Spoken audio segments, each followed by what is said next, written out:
ইফালে অহা 1 অক্টোবৰৰ পৰা পৰ্যটকৰ বাবে মুকলি হ'ব কাজিৰঙা ৰাষ্ট্ৰীয় উদ্যান। বহুকেইটা নতুন সংযোজনৰ সৈতে মুকলি হ'ব কাজিৰঙাৰ নদী পৰ্যটনো। নৌৰূপত সজাই পৰাই তোলা হৈছে কাজিৰঙা ৰাষ্ট্ৰীয় উদ্যান। সম্প্ৰতি কাজিৰঙাত চলি আছে বাঘ গণনা প্ৰক্ৰিয়া। ব্যাঘ্ৰ পৰ্যবেক্ষণ কেমেৰাৰ জৰিয়তে চলা এই গণনাৰ ফলাফল চলিত বৰ্ষৰ শেষত ঘোষণা কৰিব উদ্যান কৰ্তৃপক্ষই। কাজিৰঙালৈ অহা দেশী বিদেশী পৰ্যটকক সুৰক্ষা প্ৰদানৰ ক্ষেত্ৰত এবাৰ বিশেষ ব্যৱস্থা গ্ৰহণ কৰা হ'ব বুলি সদৰি কৰিছে উদ্যানৰ সঞ্চালক সোণালী ঘোষে।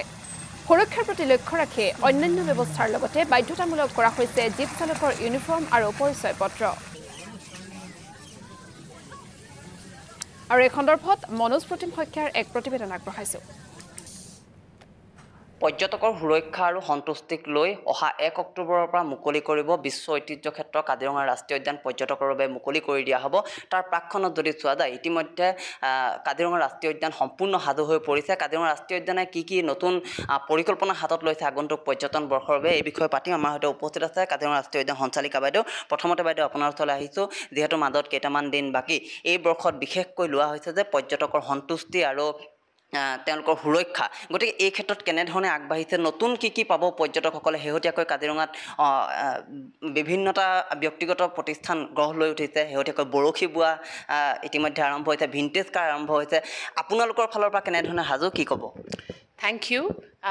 আমাৰ আপোনালোকে জানে কি অনাৰেবল প্ৰাইম মিনিষ্টাৰ ছাৰ নিজে আহিছিলে 9 মাৰ্চত লাষ্ট টুৰিজম ছিজনত। আৰু তেখেতে আমাৰ ফাৰ্ষ্ট প্ৰাইম মিনিষ্টাৰ আছিলে নেশ্যনেল পাৰ্ক হোৱাৰ পিছত যে তেখেতে আহিছিলে। তো আই থিংক তাৰপিছত আমাৰ একেবাৰে টুৰিজমটো মানে এটা ভাল মানে ইনক্ৰিজ হৈছে, বৃদ্ধি হৈছে।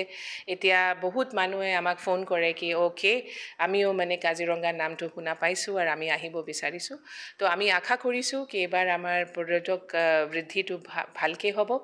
আৰু টুৰিজম আহিলে আমাৰ যিটো আমাৰ ইকনমিক এটা লাইভলিহুড ছাপৰ্ট আছে কমিউনিটিজক বা আমাৰ যিখিনি মানে এটা ছাপৰ্ট হয়, সেইটো যথেষ্ট হ'ব।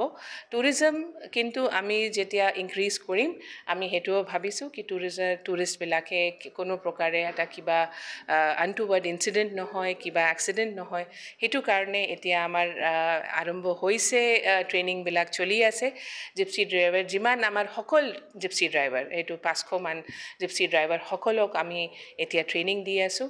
আৰু সেই ট্ৰেইনিঙত আমি টুৰিষ্টৰ ছেফটি, টুৰিষ্টক আমি কেনেকুৱা আৱেৰ কৰাম, সেইটো আমি কৰি আছোঁ। তাৰ বাহিৰত আমি টুৰিষ্টৰ কাৰণে এবাৰ নতুন ৰাস্তা, নতুন চাইক্লিঙৰ আমাৰ ট্ৰেক, সেইবিলাক আমাৰ প্লেন আছে। আমাৰ এটা ভাল যিটো আমি কওঁ কি আমাৰ কাজিৰঙা ৰিলেটেড ছুভিনিয়াৰ্ছ, মানে এইটো টি শ্বাৰ্ট হওক বা কেপ হওক বা এইখিনিৰো আমাৰ এটা শ্বপটো প্লেন আছে। নদী পৰ্যটন এইবাৰ পুনৰ আৰম্ভ হ'ব, গতিকে নদী পৰ্যটনত পৰ্যটকে ডলফিন দেখাৰ সুবিধা লাভ কৰিব। য়েছ, নদীৰ পৰ্যটনটো আমাৰ এতিয়া খুব পপুলাৰ হৈছে, প্ৰায় 2 বছৰৰ পৰা আমি চাই আছোঁ। আৰু আমাৰ সেইটো নদীৰ পৰ্যটনটো আমাৰ খুব ভাল, কেলে সেইটো আমাৰ এটাতো 6th এডিশ্যনত হয়। আৰু ছেকেণ্ডেৰী এইটো আপোনাৰ একেবাৰে মানে ব্ৰহ্মপুত্ৰৰ যিটো এটা চিনিক বিউটি আৰু জীয়া ভৰালিৰ যিটো বিউটি, সেইটো আমাৰ পৰ্যটকক দেখায়। আৰু আপোনালোকে জানে কি আমাৰ গোটেই মানে অসমত যিটো মেইন ডলফিন যিটো পপুলেশ্যন, যিটো চ'ৰ্চ পপুলেশ্যন কওঁ, সেইটো কাজিৰঙাত ইয়াতেই আছে।